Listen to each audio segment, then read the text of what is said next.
Hello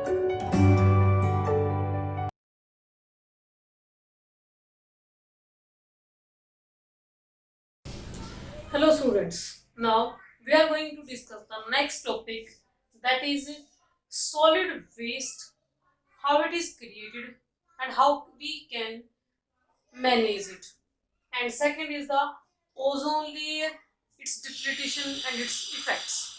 So first, what is the solid waste? The waste that is generated from fields, yes, like pesticides, weedicides, insecticides, and some amount of the remaining parts of the crops also. The waste generated from the homes, yes, from the homes or houses, both biodegradable and non-biodegradable waste is generated. That include biodegradable include the kitchen waste, yes, that is the vegetables and fruits and remaining food waste. That is the organic waste. And non-biodegradable waste includes the plastic bottles, plastic polythenes, metallic cans, etc. So the waste generated from industries, yes, includes all the chemicals from the chemical factories and the plastic cans and metallic cans. All these waste is known as solid waste. So a waste generated from the homes, from the agricultural fields and from the industries is considered as the solid waste. Okay, so this waste day is increasing, and some amount of waste is also released by the hospitals also. Yes, in hospitals, the waste includes like the syringes, yes, like the bandages, yes, like the bottles of the plastics of the glucose, etc., and so many other chemicals also, and we can say the wrappers of the antibiotics also generated from the hospitals. So what are the methods how we can manage this huge amount of solid waste? Yes, first method is everyone that the generating the waste must separate the waste into two categories, that is biodegradable and non-biodegradable. It is because biodegradable can be decomposed easily in the short time period, but as you know, if it is mixed with non-biodegradable waste, it is not possible to easily separate that waste from the biodegradable and non-biodegradable. So in homes also we have to keep the separate bins for the biodegradable and non-biodegradable waste. Secondly, we must categorize the waste also. We have to use the 3R, yes, strategy. 3R means recycle, reduce and reuse. What these terms indicate here? Yes, firstly is reuse. Yes, so many type of waste are generated, like the we are purchasing some things in the bottles from the outside.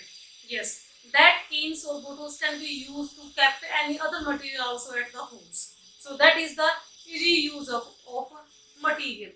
But second is recycle. Recycle means, yes, any type of material that is not in use now, yes, that can be given to the right, because they are the collector of the waste. What they will do, that they will transfer that waste from homes to the factories, and in the factories that plastic waste can be transformed from one forms into the any other usable form. That means we are using the same material but in the another forms. Yes, that is the recycling. Third is the reduce. Everyone have to keep in mind that don't generate so much of waste, means we have to keep in mind we will generate less amount of waste. That means use the things only in such amount that can be used by you only. Yes, so we have to keep in mind the 3R strategy. We have to separate the biodegradable and non-biodegradable waste. Next is the landfilling. Yes, on so much amount of the solid waste can be used to fill the uneven land to make it in even. Yes, so many sites in Delhi also you can observe that so many uneven places were there that were filled by the solid waste, and that is then covered by the layers of the soils, and that can be used as a park. Yes, this is very good method to manage the solid waste. So next is the compositing. Yes, compositing a method where we can dump the we can dump the organic waste in the pits, and then we will cover that waste. What type of that waste? That may be of the peels of the fruits, of the vegetables, also leaves. Also, we can dump them in the pits and then cover with the soil. What would happen? Naturally, pathogens or microbes will be there that will decompose that organic waste and convert into the manures. But if we are using the earthworm, so earthworm will convert the organic waste into the manure.